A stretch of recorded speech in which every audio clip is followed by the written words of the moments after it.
Assalamualaikum warahmatullahi wabarakatuh. Alhamdulillahi hamdan katsiran thayyiban mubarakan fih kama yuhibbu rabbuna wa yarda. Asyhadu an la ilaha illallah wahdahu la syarikalah wa asyhadu anna Muhammadan abduhu wa rasuluh la nabiyya ba'dah. Allahumma shalli wa sallim wa barik ala nabiyyina Muhammad wa ala alihi wa ashabihi wa man tabi'ahum bi ihsan ila yaumiddin, amma ba'd. Ibu-ibu jamaah kajian rutin Aisyah yang dimuliakan oleh Allah Subhanahu wa taala, dalam suasana yang udara agak panas ini, malah kita senantiasa tetap bersyukur kehadirat Allah SWT dengan ucapan Alhamdulillahirabbil alamin. Walaupun suasana agak panas, namun banyak kenikmatan, nikmat-nikmat yang kita peroleh. Nikmat sehat, tapi yang pertama adalah nikmat iman Islam. Kemudian nikmat sehat, nikmat waktu luang, dan nikmat yang lain-lain. Wa in ta'udu nikmatallahi la tuhsuha. Apabila kalian menghitung nikmatku dari Allah, niscaya kalian tidak akan bisa menghitungnya, karena saking banyaknya nikmat. Untuk ibu-ibu yang saat ini tidak bisa hadir karena mungkin gangguan kesehatan, mudah-mudahan segera sembuh dikarenai kesembuhan. Dan barangkali ada saudara, kakak, orang tua, putra wayah yang juga sakit, mudah-mudahan Allah segera diberi kesembuhan. Allahumma rabbana si adal ibi fa'sa isbi wa anta syafila sifa'a illa sifa'uka sifa'ala yugo diru sakoma. Dan barangkali di antara kita mungkin masih punya hutang ya. Yang punya hutang termasuk yang ngomong ini ya, mungkin segera bisa dilunasi. Amin. Rahmat salam semoga tetap terlimpah kepada Rasulullah Muhammad SAW, keluarga, sahabat dan umatnya yang senantiasa tetap istiqomah jalannya sampai akhir zaman. Alhamdulillah ibu-ibu, walaupun tenggal kali 39 kasar 6 itu 80 ya, nolnya tidak ada ya. Ya mudah-mudahan tetap oleh Allah diberikan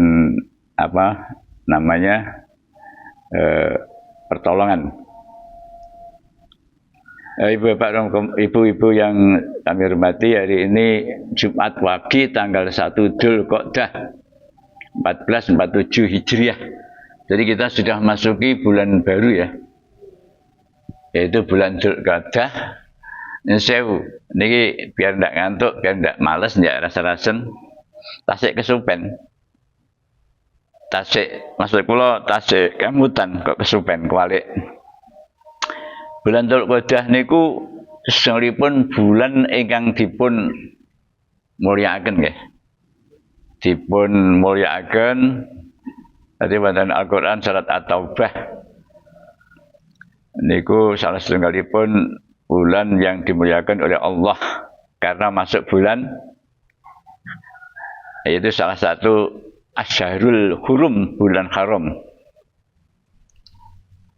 Kejawi Dzulqa'dah bulan apa mawon Bu? Wonten ingkang natos mireng.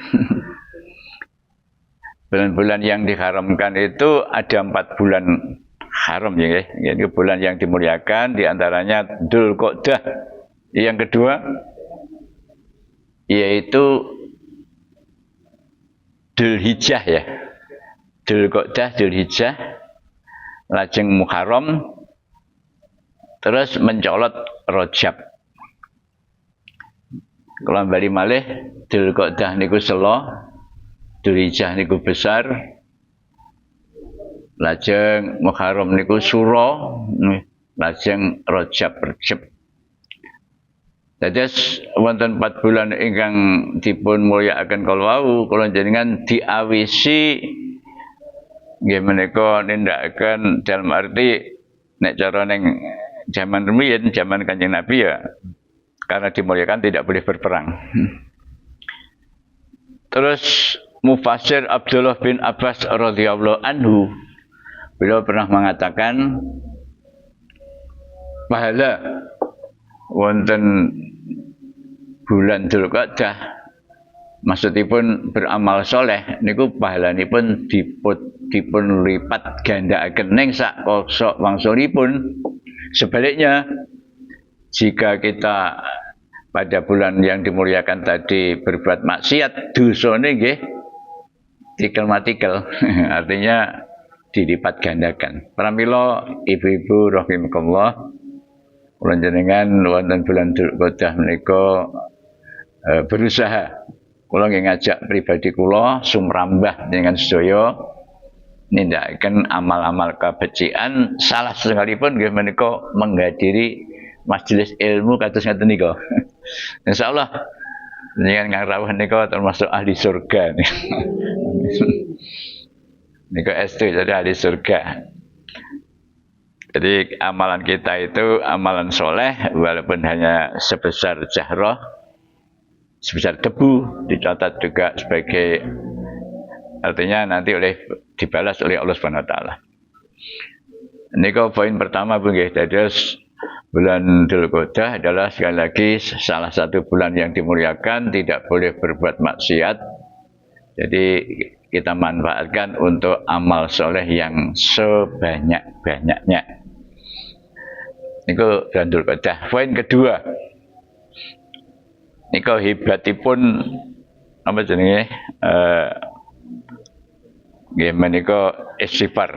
Dahsyatnya istighfar. Dalam hal ini kalau badhe matur nggih kisah penjual roti dan Imam Ahmad bin Hambal. Bu pilih bagi ibu-ibu ustadzah biasanya sudah pernah kepada cerita kepada siswanya.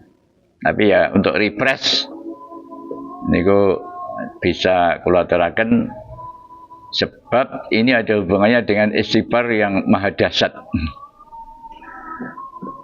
Begini ceritanya, Imam Ahmad bin Hambal salah satu dari murid Imam Syafi'i.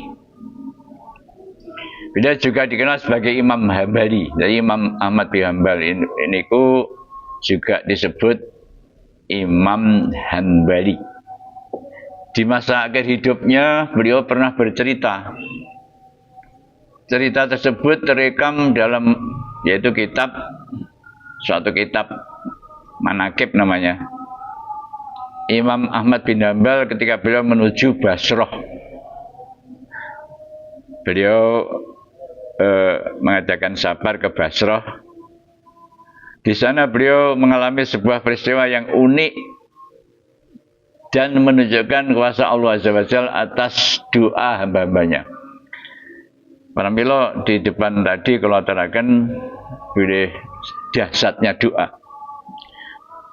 Ini ada hubungannya dengan penjual roti dan beliau Ahmad bin Hambal.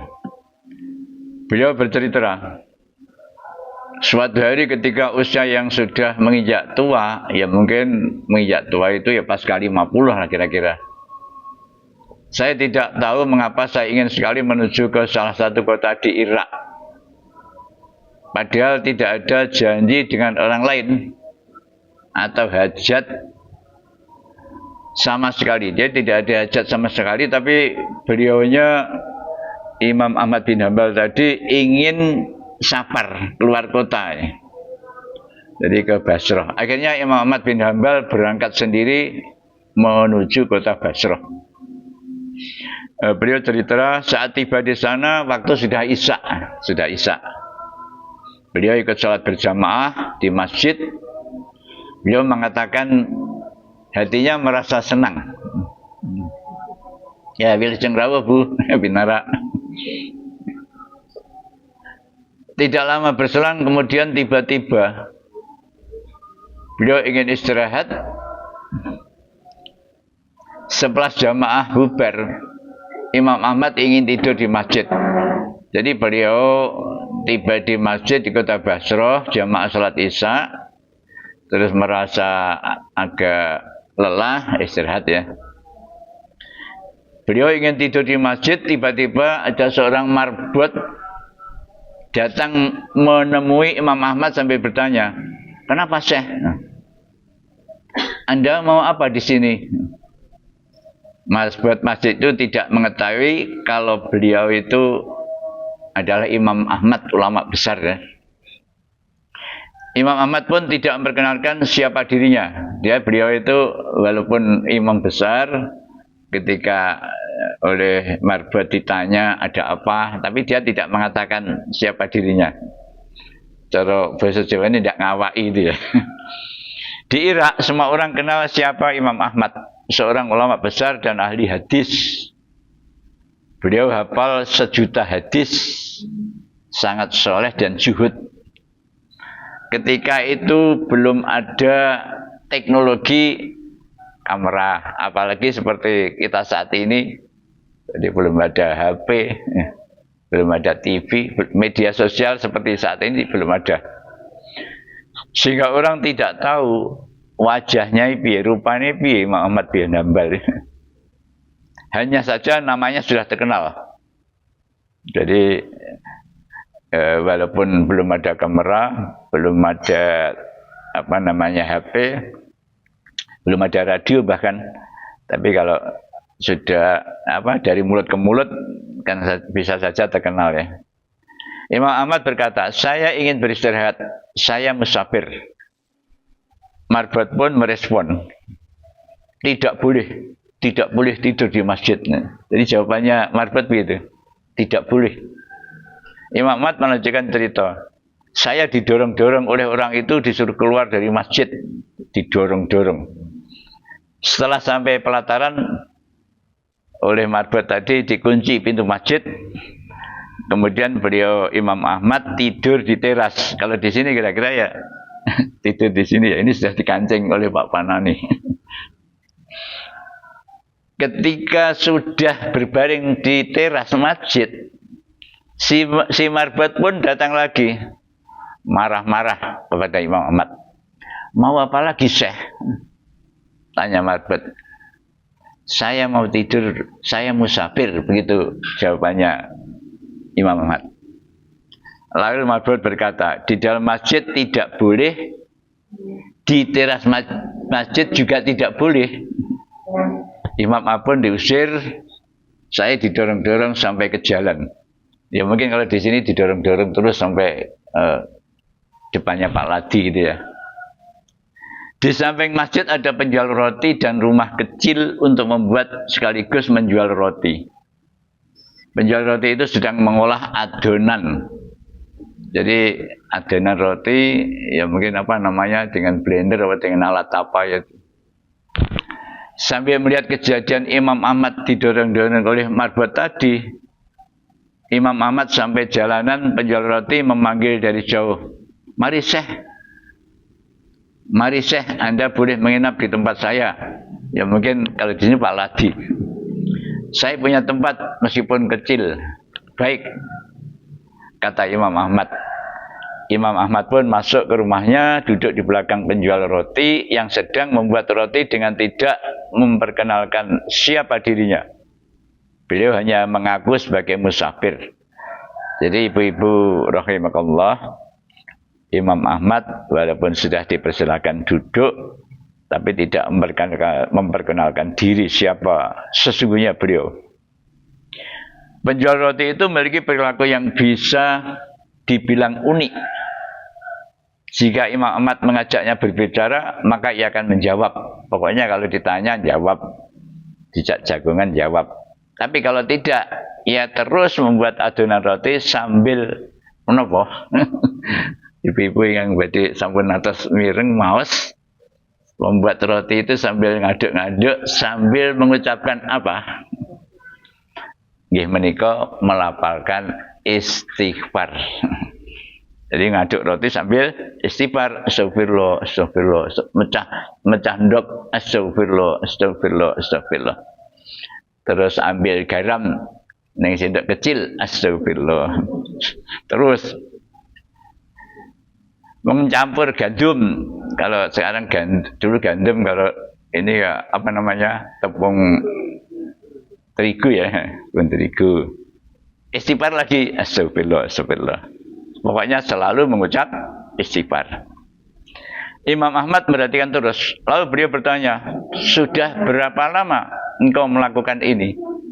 Penjaroti menjawab, sudah lama sekali, Syekh. Saya menjaroti sudah 30 tahun, jadi semenjak itu saya lakukan. Imam Ahmad kembali bertanya, lalu apa hasil dari perbuatan ini? Penjaroti menjawab, berkah wasilah istighfar, tiada hajat yang saya minta kecuali pasti dikabulkan oleh Allah Subhanahu wa taala. Jadi penjaroti itu aktivitasnya beristighfar, beliau meminta apa saja oleh Allah dikabulkan. Jadi minta apa saja. Semua itu yang saya minta langsung Allah kabulkan. Karena Rasulullah pernah bersabda, man aktsara minal istighfar ja'alallahu lahu min kulli hammi faraja wa min kulli dzikin makhraja wa razaqahu min haitsu la yahtasib.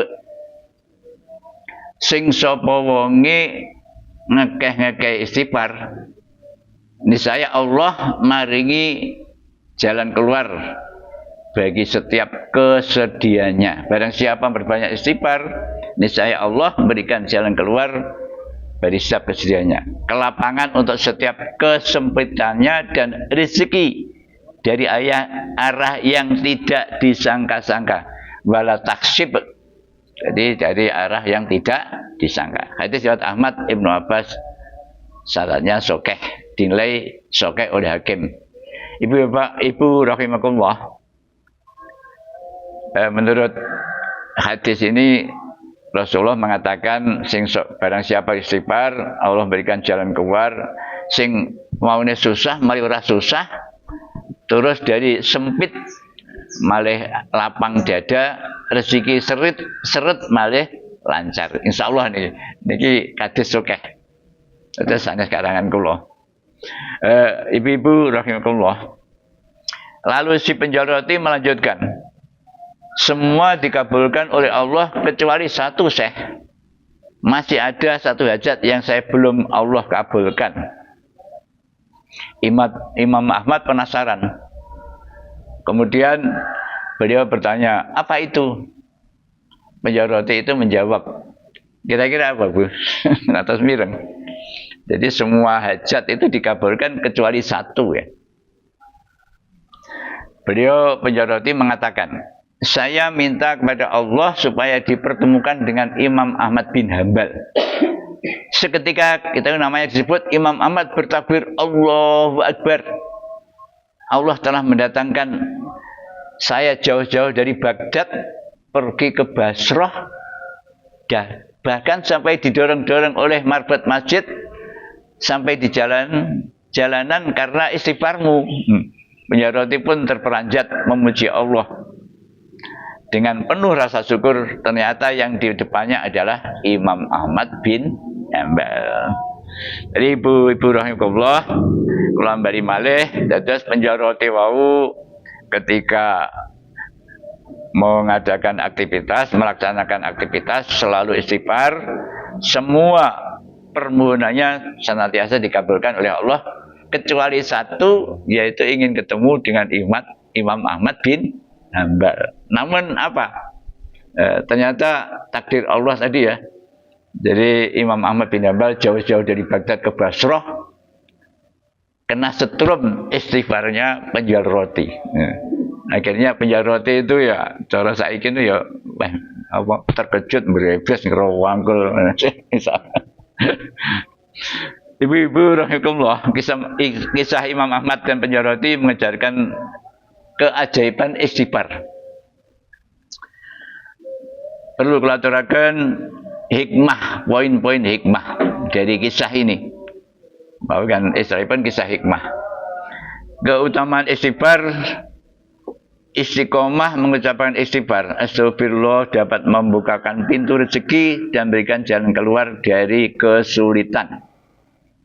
Jadi kalau bali malih, kalau kita itu istiqomah, ajak mengucapkan istighfar, astagfirullah, insya Allah pintu rezeki terbuka dan Allah memberikan jalan keluar dari segala kesulitan.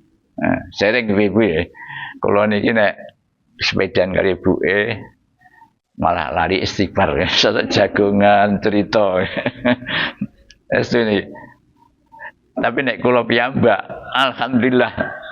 Jadi ketika mancal sepeda, astagfirullah, astagfirullah, salawat Allahumma sholli ala Muhammad, salawat Jibril sallallahu ala Muhammad dan seterusnya. Ya mudah-mudahan bisa istiqomah iki sharing. Terus pengalaman kula, nek kula niki sepedaan piyambak, insyaallah saged ngamalaken. Tapi nek grup gowes apalagi ya jagongan cerita ya pada pensiunane ya cerita latar belakang masing-masing. Nah, itu pengalaman kula. Lajeng ibu-ibu rahimakumullah, keutamaan istighfar yang kedua nggih menika kekuatan doa. Doa ya, donga sing dipanjatkan dengan ikhlas dan tulus disertai amalan zikir sehingga kula aturaken kala wau. Zikir istighfar, sholawat, subhanallah subhanallah dan seterusnya oleh Allah akan dikabulkan. Jadi doa yang kita panjatkan oleh Allah dikabulkan. Yang ketiga, pertolongan Allah tak terduga. Jadi kalau mastani inayah ya. Jadi kalau nek jagoan karo kanca-kanca, misalnya ngeten. Kula niki kok bingung misalnya mau badhe kisah ternyata cumpen nih, keuangan cumpen. Tahu-tahu ada saudara dulur, "Wes duitku ngene sik gak apa-apa." Ini salah satu contoh jalan keluar. Jadi ada yang meminjami. Yen sewu niki kula aturaken termasuk yang pengalaman paling mengesan terkait dengan kekuatan doa dan dzikir ya. Artinya pertolongan Allah tak terduga tadi. Kalau pengen cita-cita kaji sakjane sejak diangkat dari guru, aku sok kudu iso ngamalne ikram kaji paling ndak pensiun goleh taspen nggih daftar. Mungkin ngoten cerita kula. Tapi dengan kekuatan tadi, wallahu alam, kalau mastani napa jenenge inayah, bantuan Allah. Tahu-tahu ada teman Pak Santo, Pak Imam, iki nek duit nganggur, yang daftar sik ra apa-apa, gampang. Betul ini, saya tidak ngomong kosong. Ketika itu saya tidak punya uang, jadi suruh ngambil di rumahnya untuk daftar. Jadi pertolongan Allah tak terduga. Jadi dalam hal ini kalau saya mengatakan namanya inayah, bantuan Allah. Ketika peristiwa Imam Ahmad bin Hanbal dan penjual roti tadi, itu tak terduganya dengan inayah Allah, Imam Ahmad dan penjual roti melalui kejadian yang tidak disangka-sangka membuktikan bahwa Allah mengatur segala bagi hamba yang bertakwa.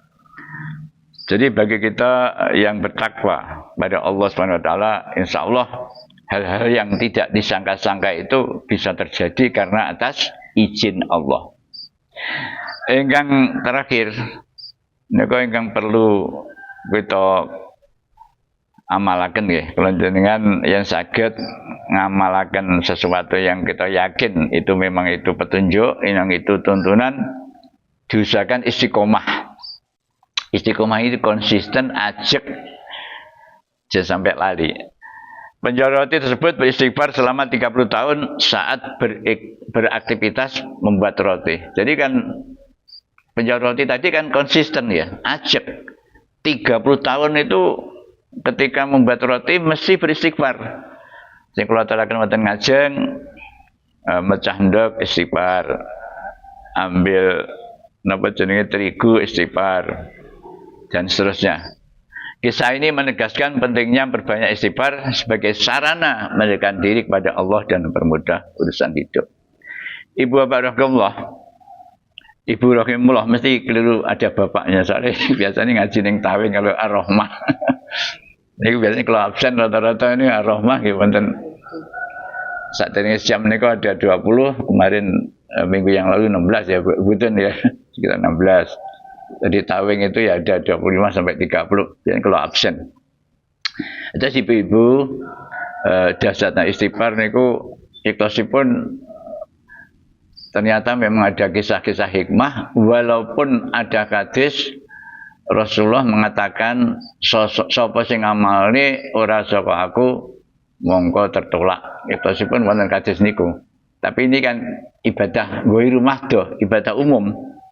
Termasuk kisah hikmah niku ibadah umum. Man amila amalan laisa lahu amruna fa huwa raddun. Sing sapa ngamalne amalan sing ora saka aku kuwi ketolak. Nanging nika amalan napa ibadah madha. Neng ghairu madha termasuk bakul roti tadi ghairu madha. Termasuknya sewu pengalaman kanca kula rumiyin nalika tasik kuliah badhe ujian napa jenenge skripsi. Iku kan diurut biasanya kan yang pernah ujian skripsi ya mesti dipanggil gantian ya dua-dua.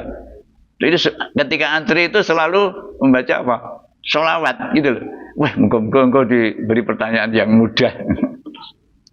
Itu memang survei membuktikan. Itu.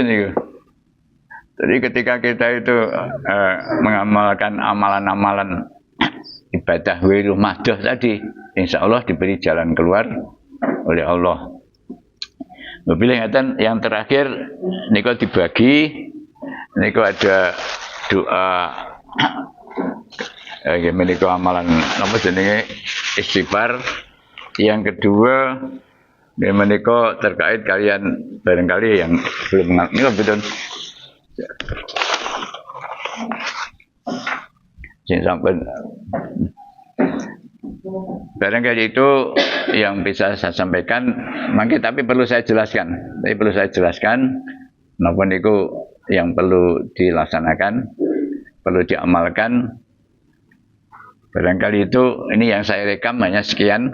Ini saya pamit dari walaupun ini sekedar hanya di syuting begini. Insya Allah mangke sing ngupload niku ratusan, insya Allah ratusan. Barangkali itu yang bisa saya katakan nanti badhe kula lajengaken jelasnya sekedik niku masalah fotokopian. Barangkali apa yang saya sampaikan kalau ada baiknya, ada haknya, insya Allah dari Allah Azza wa Jalla, dari khilafnya dari saya pribadi, mudah-mudahan Allah memberikan maghfirah. Walakin nasrun minallah wa fadlun qarib wa basyiril mu'minin. Assalamualaikum warahmatullahi wabarakatuh.